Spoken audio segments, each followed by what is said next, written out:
true. If the Lord of the Night could restore the ley lines by herself, all Moika would need to do is tell her we won! Not even that. The Lord of the Night knows the ley lines better than anyone. I'm sure she knew of your victory before us all. Point being, this matter is far more complicated than the Archon made it out to be. We need to get to the bottom of this. Malika has accepted her death, remember? For her to let someone else dictate her end, there can only be one possibility. She must think the outcome of her death is worth it. The moment Malika used the Ruler of Death's power, death was demanded in return. Not necessarily as repayment for her aid, but as a rule. That means Malika doesn't have to just sacrifice herself to the Ruler of Death. She can still use her death to get something in return. Then let's get going! Where do you think she went? Could it be where we found the source mechanism? The Lord of the Night should now be able to appear anywhere in Natlan. What we need to know is where the Ruler of Death can be summoned. According to the Lord of the Night, the Ruler of Death is one of the Shining Shades, an extremely elusive figure. Even woven scrolls dating back thousands of years have nearly no mentions of her. Right! Xbalanque created the rules of Natlan by borrowing power from the Ruler of Death. That means he's met her before! Wait, do you think Xbalanque could have met the Ruler of Death in Cinder City? The one they call... Natlan? It's very likely. After all, Natlan was built on the site of a previous dragon city. It's known as the first city of the Pyro Archon. Alright, then let's head over right away! It's not easy to get there, so follow me. I'll take you.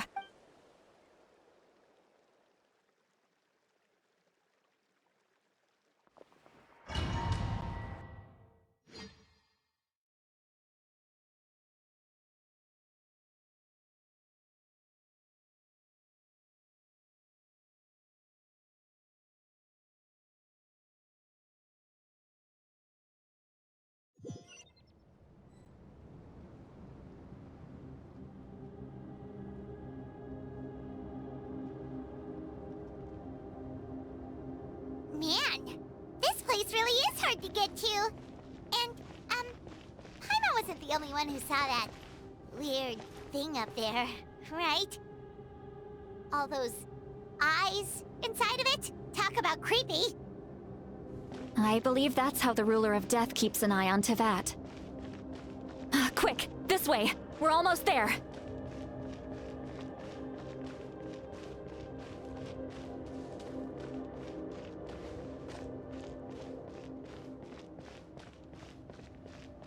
Look!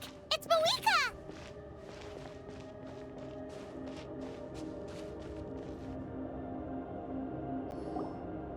I have grown weary of the endless wait. The fate of this land is of no interest to me anymore. However, you humans managed to meet the expectations of the heavenly principles. For that result, you deserve praise. Moika, as the price for using my power, I shall now bear witness to your death, and with you, the war that your nation has waged for more than 1,000 years shall meet its end. Malika! You got here sooner than I expected. What are you doing? Closing the final chapter on the plan that has consumed Natlan for 500... No. For the entirety of our history. We've eradicated the Abyss from Natlan.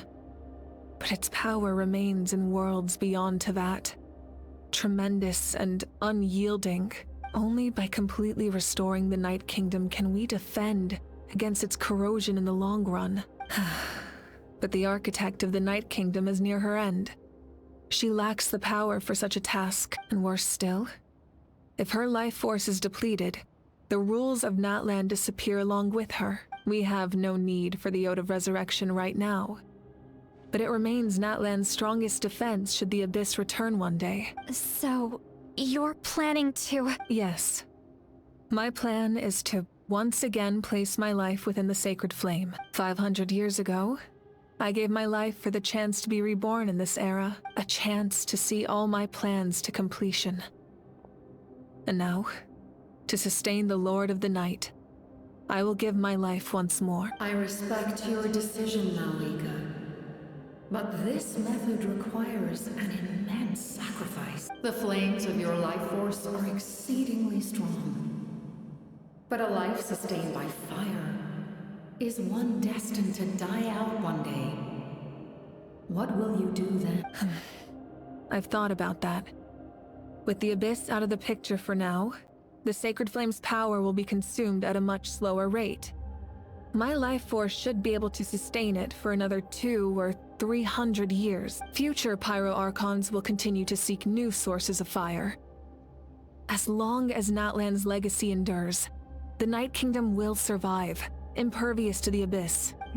Once again, you place hope in the hands of the future. But the pilgrimage can replenish the power of the Sacred Flame. We can give it that meaning. Why shoulder this burden by yourself? Because I want the pilgrimage to change. The pilgrimage was an essential part of our struggle against the Abyss.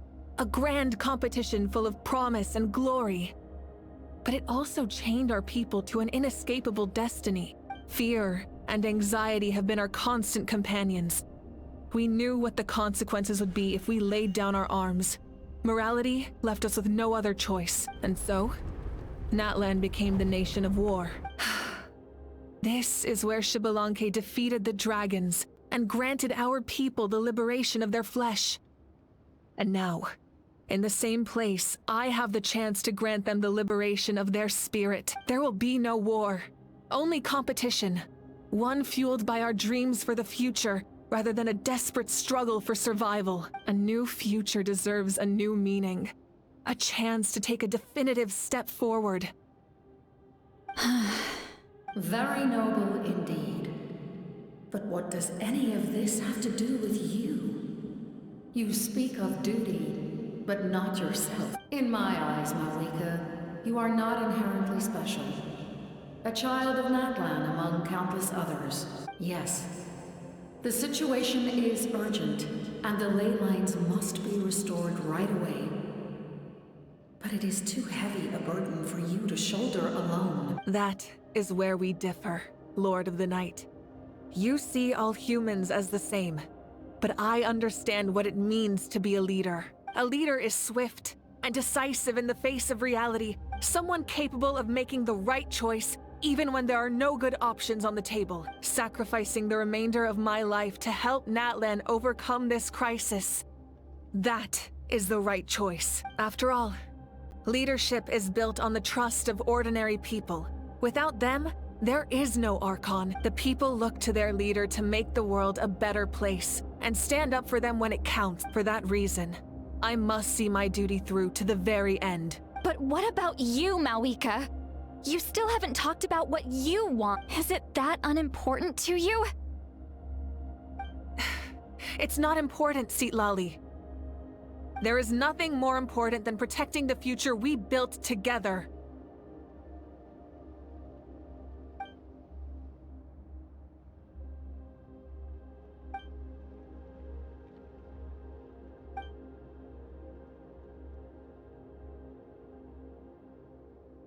I shall accept Malika's sacrifice for the Lord of the Night as her death, and I will bear witness to the very end.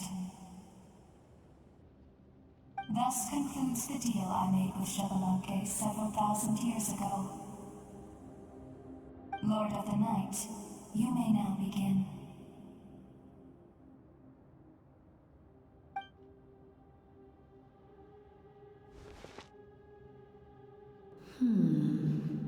What are you waiting for?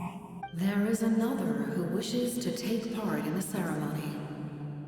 And I cannot disregard their intentions. I must wait for them to arrive. Another? I was to bear witness to a death, and now the situation is increasingly tenuous. If the life of this second individual fails to meet my requirements, I fear I may lose my patience. Rest assured, his life will hold equal value.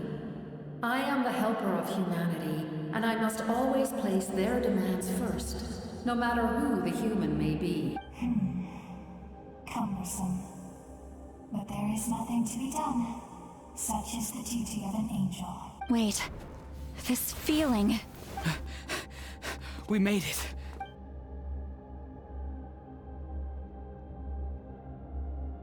Thank you for showing me the way. The captain? The other individual you mentioned.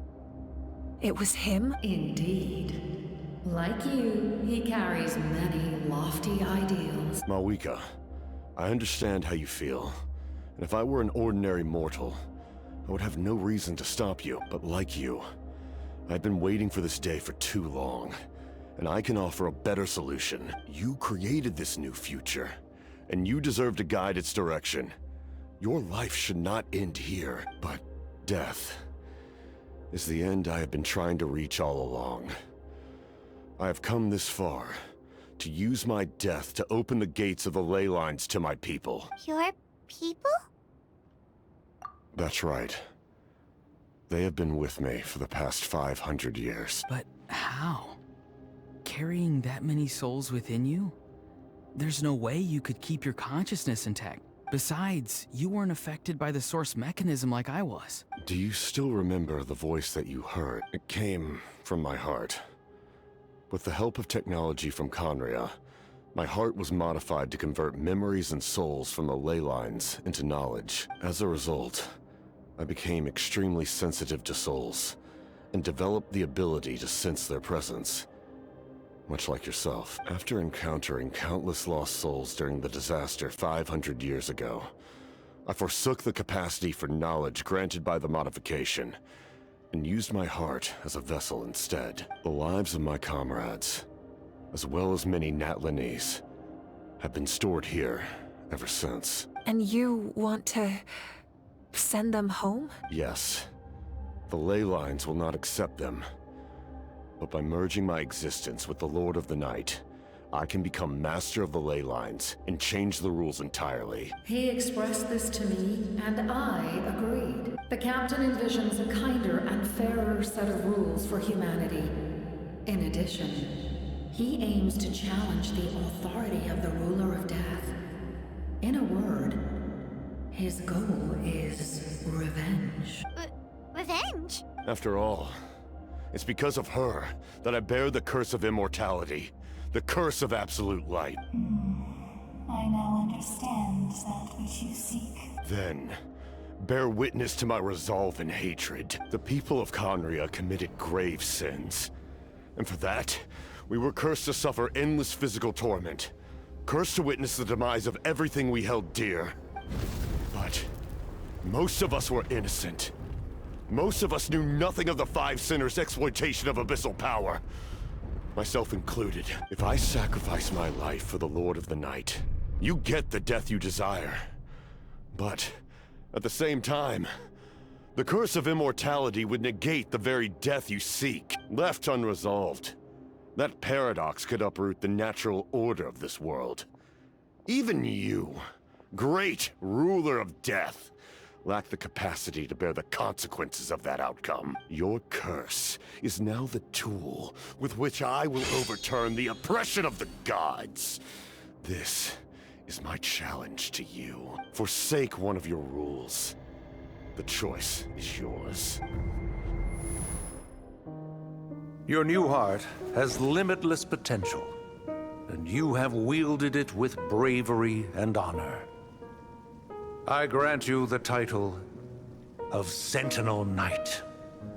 Like the four pillars of strength, you will continue to safeguard the glory of Conria.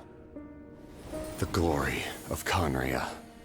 Our land, our dignity, and every comrade who fights alongside us. The Night Kingdom is almost destroyed. Our fallen soldiers, your comrades, they have nowhere to go. What are you doing? Are you taking all their souls with you? You're just an ordinary person. You can't bear that kind of burden. No hero should have to wander alone.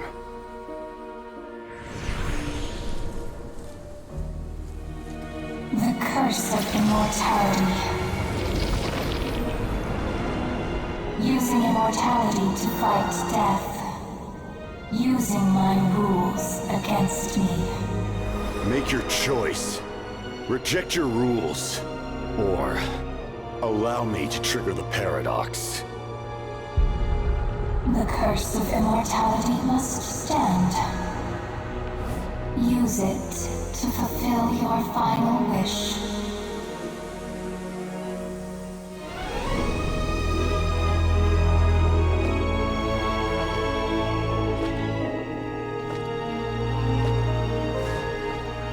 Well fought, my lord. Thank you for everything.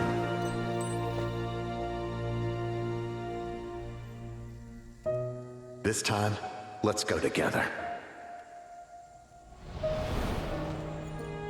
Yes. Let's go together.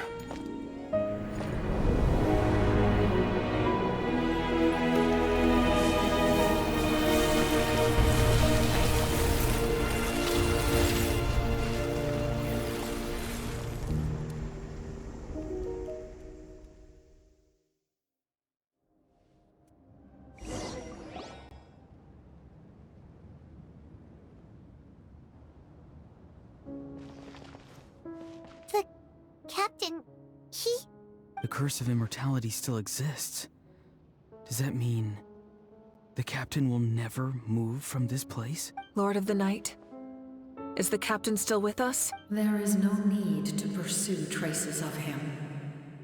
For those cursed with immortality, release from the mortal coil is the greatest form of peace. Even so, please pass on my gratitude. His long journey has finally come to a close. I suppose this is a happy ending for him. I cannot imagine how much pain he endured over the past 500 years. Or how much strength it took to never stray from his goal. There's something I've been trying to figure out. I don't think I ever saw him sleep. I tried to ask him about it on the way here, but he didn't answer. Just like always, he never talks about himself. It's probably due to the voices. When souls merge in a single being, their voices echo endlessly through the mind. Souls that retain memories of their death often scream and wail in despair. Considering the number of souls inside him, that effect would be even greater. So, over the past 500 years, he didn't sleep? At all? Without experiencing the curse of immortality, we will never truly know his agony. But I can see why his hatred for the ruler of death was so strong. In the end, he used that immortality to his advantage, and granted the Lord of the Night eternal life by fusing his existence with hers. Well fought, Captain. You may wonder why the Night Kingdom, a land of souls, was unable to accept the souls adrift on the surface. The reason lies in the Heavenly Principle's modifications to the ley lines. The original purpose was to help counter the Abyss. And so, their stability was paramount. But at one point in time, Natlan's ley lines were decimated. Even after reconstruction, the rules needed for the Ode of Resurrection made it impossible to reconnect the ley lines to other nations. That unique quality is precisely what drew the captain to Natlan. Did he try the same thing in other nations? Yes. But all those attempts ended in failure. He fought to save Natlan not only to defeat the Abyss, but because this is the only land where the souls within him could find salvation. We met not long ago to talk about that very possibility, and I confirmed the feasibility of his plan. I, too, recognized the need to change the rules of the ley lines. Not only for the souls that wander this land, but for the outlanders that may perish here in the future. In the eyes of the Heavenly Principles, that kind of change is extremely risky, if not impermissible. But, as an angel, I have a duty to serve humanity. Such is my mandate. Thank you for everything. Lali, when I gave you the Pilgrim's Chronicle, I said something rather pessimistic to you. Do you remember? How many years of life are enough? 10? 100? I thought it made no difference, but now I have the chance to live forever. I am immensely grateful to humanity for this gift, and I am deeply sorry I thought so little of it in the past. You don't need to thank us. You bear a heavy responsibility. Heavy? No. That responsibility is the purpose of my existence. Farewell, humans. Creators of miracles. A new era awaits you. Looks like she returned to the Night Kingdom. So, this was the captain's goal all along. He fought to the end for all those souls and challenged the rules of the world in the process. He was an outstanding warrior. He took on a burden that was meant for me and even brought about a better outcome. It would seem I lost this duel. He was right. Natlan needs a leader to guide its future. If not a successor, then that responsibility will continue to be mine to bear. But for now, let us pay our final respects to this fallen hero.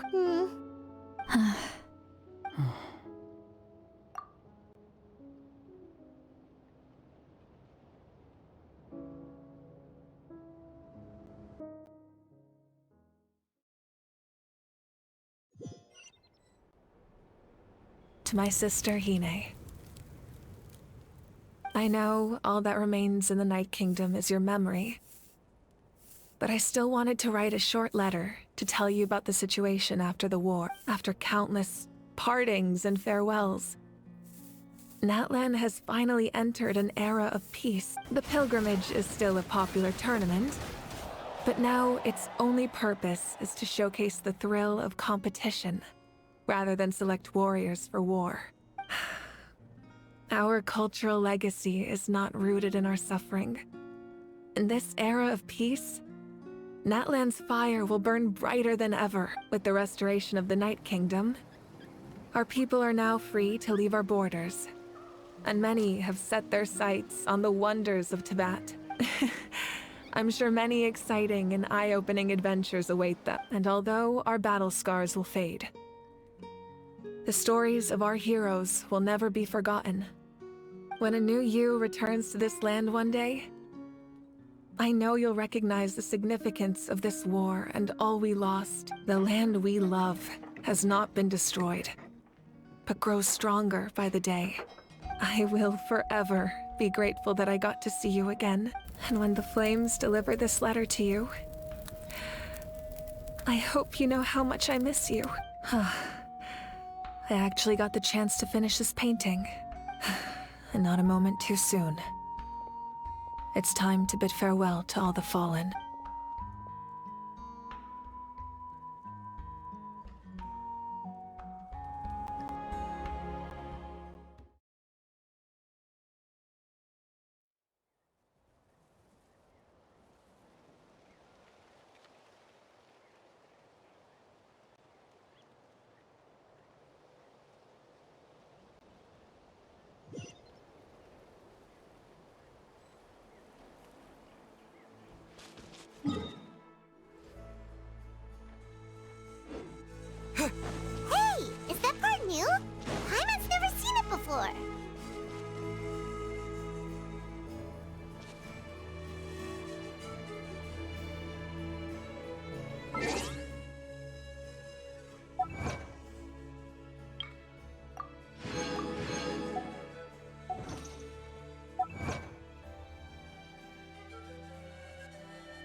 We are gathered here today to bid farewell to all who lost their lives in this war. This struggle has caused us profound pain and brought us face to face with loneliness and loss. But through it all, our bravery and resolve never wavered, and we never lost sight of victory. Even the tiniest of sparks can unite to become a blazing fire. They lit our way forward and showed us the path to victory. When our homeland is revived and life blooms again, they will return to us with the first rain of spring. It is just as our poem describes.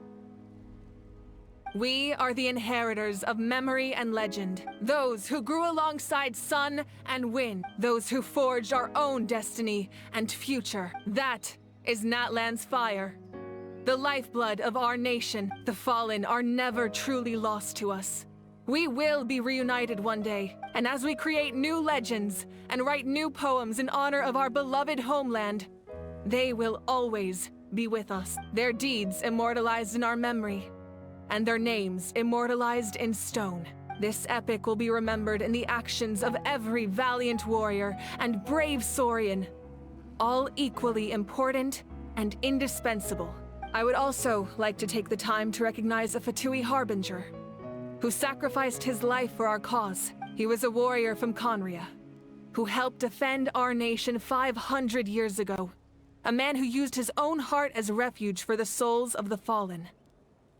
For the chance to offer them a final resting place, he chose to fight with us once again. In the end, he fulfilled his wish and returned the souls to the ley lines. By turning his curse into a weapon, he defeated his fated foe and protected me in the process. We have had our differences in the past, and I cannot say his character is representative of all in his organization, but on this occasion, we honor him as one of our own. In Natlan, all heroes are worthy of celebration.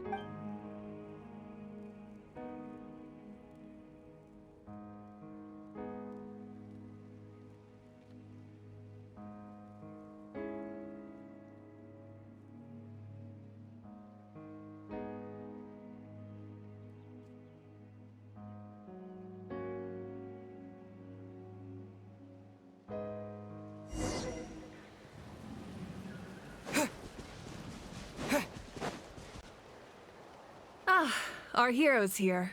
Is there something you want to discuss? The forces of the Abyss have always sought to corrode Tevat. The ley lines were created by the Heavenly Principles, and it's only with their protection that Tevat is able to nurture all forms of life. If the Abyss had free reign, this world would become a living hell. We saw that for ourselves. Any attempt by humanity to harness the power of the Abyss is met with swift punishment. The Heavenly Principles and the Shades show no mercy in that regard. That unyielding approach is also the source of great sorrow and hatred. The situation goes beyond a simple discussion of right versus wrong. Perhaps the truth will reveal itself during your future adventures. Oh, isn't it obvious? The Ode of Resurrection didn't take effect at all. Your own strength is what allowed you to keep fighting, as well as the moral support from everyone in Natlan. Still, moral support is also an important, if underappreciated, effect of the Ode of Resurrection.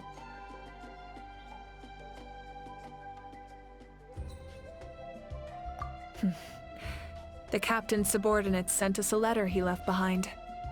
After our duel at the stadium, he asked Tsaritsa to remove him from the responsibility of obtaining the Gnosis, and his request was granted. The captain respected the outcome of that match and refused to violate his principles.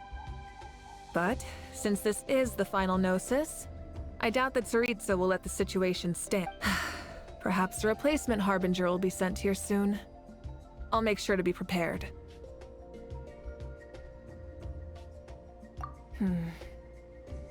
A direct conflict with the Fatui is unavoidable the moment you step foot in Snezhnaya, so make sure you're ready for any scenario. On a related note, I've acquired some new intel about the fragment that suddenly appeared in the sky. Such fragments are known as Ancient Moon's remnants, relics of secret source technology from the era of the ancient dragons. Coincidentally, a small squad of Fatui infiltrated our borders around the same time it appeared. Our investigation revealed them to be the subordinates of the Doctor. Their stronghold is in Nod Krai, a land with a long history not far from Snezhnaya. The people there can use a very special power. It's said that this mysterious power predates even the 7 elements of Tevat. Ancient Moon's remnants, the Doctor, a mysterious power. The project that connects all 3 must be ambitious indeed.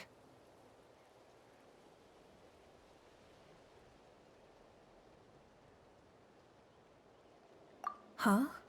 Tribe? Oh, you're thinking along the lines of how the names of the 6 heroes were inherited. In truth, apart from a few ancient names associated with a certain tribal culture or tradition, most ancient names can be inherited by anyone. Your name likely falls under that category. The Wyab will select someone who shares your character and name them as your successor. Of course, that won't happen for a very long time.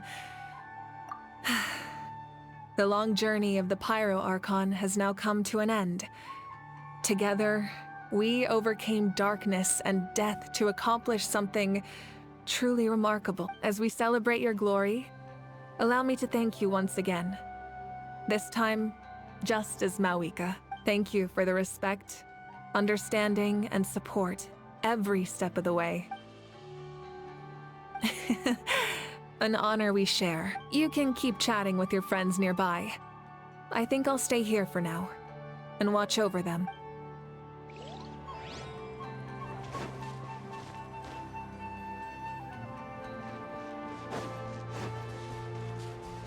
Strange. Why does no one praise the deeds of the almighty Dragon Lord? How? Does no one care about my heroism? A great hero such as myself, forced to remain nameless! Ignorant fools. Fine. I guess you helped out. Good job. Well. A compliment. After all these years. It's about time you knew your place, lowly servant. Hey! Why are you glaring at me? Oof.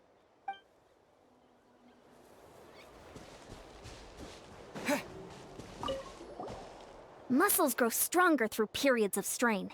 And people work the same way. Even though the crisis is over, we will still band together for the sake of a new future. Oh, and you should really come to the Collective of Plenty sometime. Especially you, Paimon. Your nutrition plan is already set. Okay, so you can help Paimon get stronger, right? If something like this happens again, Paimon wants to fight by the Traveler's side. Of course. You've got serious potential.